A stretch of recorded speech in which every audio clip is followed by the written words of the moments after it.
everybody for tuning in, whether it be via Twitter/Twitch, YouTube, and Facebook Live, as we're streaming on all 30 platforms for Outside the Shop. By the way, if you have not checked out my regular sports podcast, Barbershop Sports Talk, you can find it on Spotify, iTunes, Stitcher, Apple Podcasts, Google Podcasts, iHeartRadio, all your podcasting apps and platforms. I've been Karen on, host of the Sports Barber Podcast, and we dive into predictions for the NFC and AFC championship games, respectively. Also talk about Phillip Rivers. Is he or is he not a Hall of Famer? We get into all the NFL head coaching madness and hires, how some of it kind of befuddles Ben. And we get into some college football trivia of the most dominant non-quarterbacks of the college football playoff era. And we talk about the Pac-12 commissioner being ousted. So definitely a great interview, great content for the pod. So check that out with me and Ben Karen. And by the way, below on the link, and it should be below, I have a podcast that I did with my guy Silas Garrison, and this was on Wednesday for the Wednesday podcast, and it is a 10-minute clip, kind of his opinion on what happened with the Mets GM. For those of you who don't know, the Mets GM kind of sent a nude photo to a female reporter. I will let you guys read up on that because I don't want to waste too much time talking about that. But the link below, Silas kind of explains and has a little bit of a different take on the issue. So I think it'd be really interesting. Listen, so that is below. So definitely check that out. So here are the topics we have for today. QBs I trust most. We got a lot of playoff action to discuss on the NBA side. Bucks, Lakers, they had a big matchup. Super Bowl, the audience and like all the tickets and stuff, that's been announced as well. And the Olympics, some big news with the Olympics. So we got a lot to discuss. So let's start with this. The QBs I trust most heading into the NFC and AFC championship games. Number 1, Patrick Mahomes. Number 2, Aaron Rodgers. Number 3, Tom Brady. Number 4, Josh Allen. When I did this last week, these 4 guys who are my top 4, which I think is very interesting when we look at the correlation. The top 4 guys I had have all moved on to the final 4. I think it's going to be really interesting. So basically, it would mean Patrick Mahomes and Aaron Rodgers are going to move on. But, and I don't want to labor too much on this because I made these predictions during the podcast, but I predicted that the Bills will beat the Chiefs. I know, right? And I also predicted, fandom comes out, and I predicted that the Buccaneers will beat the Packers. So both my quarterbacks, number 3 and 4 on the list, I have them going in terms of quarterbacks I trust most. So Aaron, Patrick Mahomes, I have missing it. Also, when I look at the correlation of all 4 of these guys, what do we have? We have 2 aging quarterbacks in both Tom Brady and Aaron Rodgers. Tom Brady is 43, Aaron Rodgers is 37. Also, on the AFC side, we have 2 quarterbacks in Patrick Mahomes and Josh Allen who were looked down in the draft process. They had a lot of physical talent. They had big arms, extremely athletic, had great physical tools for the position, but we weren't sold on their intangibles, what else they could do. And obviously, both Josh Allen and Patrick Mahomes have showed you put an offense around them. These guys can play the game of football. Now, next, like I already said, Bills over Chiefs, Buccaneers over Packers. I think we're going to see a Bills versus Tampa Bay Super Bowl. The Bills, we're going to see if we can take out Tom Brady one last time. Now, in terms of this, Bucks, Antonio Brown will not play in the NFC Championship game. I think this is kind of shocking.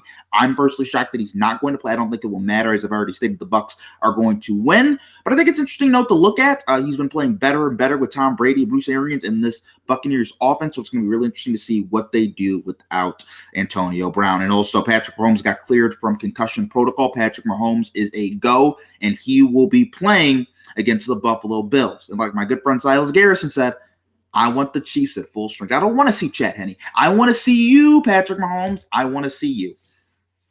So the NFL announces for the Super Bowl, they will have 22,000 fans at Raymond James Stadium in Tampa Bay. About 7,000 of those will be vaccinated healthcare workers, and about 4,000 of those, about almost 5,000, will be ticketed fans. So I think it's really interesting and good for the NFL to get a lot of the vaccinated workers in there and let them watch the Super Bowl, the greatest show on earth, right? Rooney Rule in the NFL. And this is something I did not talk about too much with Ben when he was on the podcast, but I'll just give my quick thoughts on it. Obviously, the big elephant in the room here is Eric Bieniemy is one of the only coaches that does not have that has been left holding the bag that we thought could get a head coaching job. Eric Bieniemy is an African-American. Obviously, the Rooney Rule in the NFL was instituted so African-American and minority candidates could get jobs in the NFL and not get overlooked. Obviously, it looks bad when you see tight end coaches. You see guys like Brandon Staley, who coached at my alma mater, John Carroll, about 4 years ago as a defensive coordinator, not even as a head coach. And now he's the head coach of a professional football team, right? And you see guys like Eric Bieniemy, who's had a lot of success with this Kansas City offense, with Andy Reid, not being able to get a job. And it's a little disturbing, and it's not great. And a guy like the guy the Eagles hired, right? Not the best of looks. So I'm just going to say this. The NFL has 4 minority candidates, Brian Flores, Mike Tomlin, who are both African-American, and now Robert Saleh. By the way, Robert Saleh was hired. He is of Muslim descent, and Ron Rivera is of Hispanic descent. I don't want to get too much in this whole argument, but I will say this. I think the key for more minorities to get hired in the NFL and the pipeline is you got to start at the college ranks. That's how all of this starts. I'm at John Carroll, right? I'm an alumni from John Carroll. Big Division III powerhouse school in terms of putting a lot of guys in the coaching industry in the NFL, like a Brandon Staley's been hired. Josh McDaniels is from John Carroll. There's tons of GMs and people in the New England Patriots organization that are from John Carroll. And a lot of it is you got to get started when you're in college. You kind of work your way up. You are the, how do I say this appropriately? I'll just say this. You're the bitch boy. That's basically what you are. You're the bitch boy. You have to do that. You have to be the guy that gets the coffee, has to do all that minutia and monotonous activities that you don't want to do. And you kind of have to work your way up. That's how you become a coach. And I think that is the best way to get more African Americans in the pipeline and in GM roles as well in the NFL. So just something I think is really important to look at. Now let's get to some NBA.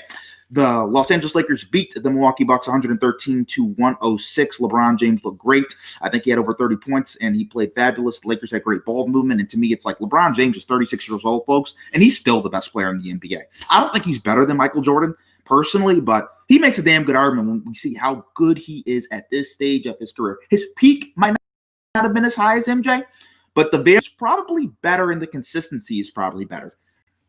Now, Giannis is supposed to be one of the best players in the NBA. Look at Giannis' stats. And I want to look at this. LeBron versus Giannis in his career. I thought this was really interesting. LeBron has a 16-5 record, 28 points, 7.4 rebounds, 7.1 assists, 53.8% shooting from the field, and 43.9% shooting from three. LeBron has owned Giannis. He's also owned like guys like Kevin Durant. He had a winning record over Kobe Bryant in his career. LeBron James is a machine. And lastly, the Tokyo Olympics. Per the New York Times, it looks like there will not be an Olympics in 2021 in the summer. It's kind of looking like there's been private concerns with the Japanese government. For those of you who don't know, that Japan is going to host the Olympics in Tokyo, and they had to postpone it, obviously, in the summer of 2020 because of this whole COVID thing happened.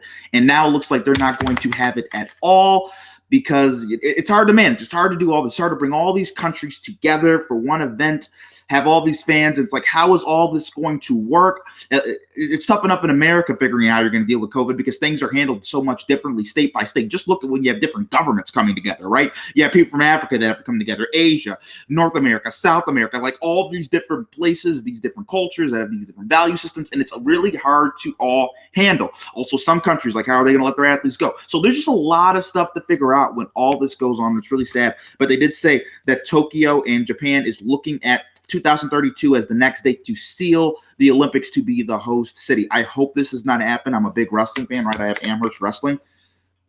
Let me get it right here, Amherst Wrestling. So obviously I'm a wrestler. I follow wrestling a lot. Guys like Kyle Dake, Jordan Burroughs, Kyle Snyder, Jaden Cox, and there's swimmers, Michael Phelps, right? Usain Bolt, that spend their whole lives training for this opportunity. And it's really sad when you spend your whole life training for something and then it gets stopped. Not because it's something that you didn't do right, but because it's something that just was unforeseen. And like we have a pandemic, what? Every once 150 years? So it kind of sucks, but that's just kind of the way the life goes. So just want to say that, really sad for all those Olympic athletes. Also, by the way, thoughts and prayers out to Hank Aaron and his family. He just died at the age of 86. So just wanted to get that out there as well. Thank you, everybody, for tuning into this episode of Outside the Shop. Like I said, check out my podcast with Ben Karen. I released that today on both Facebook and Twitter. We get into college football, NFC, AFC predictions. Also, Philip Rivers, is he or is he not a Hall of Famer? And all this NFL head coaching craziness. Ben's like, it's like you go to Vegas and it's like, let's hire a coach. So me and Ben get into all that. Also, subscribe to the YouTube channel. Just type in Daryl Lane, and I post 8 to 10 minute clips of my regular sports podcast, Barbershop Sports Talk, as well as upload this very show Outside the Shop on there as well, everybody. Have a great day and God bless. And go Bills. We're going to the Super Bowl.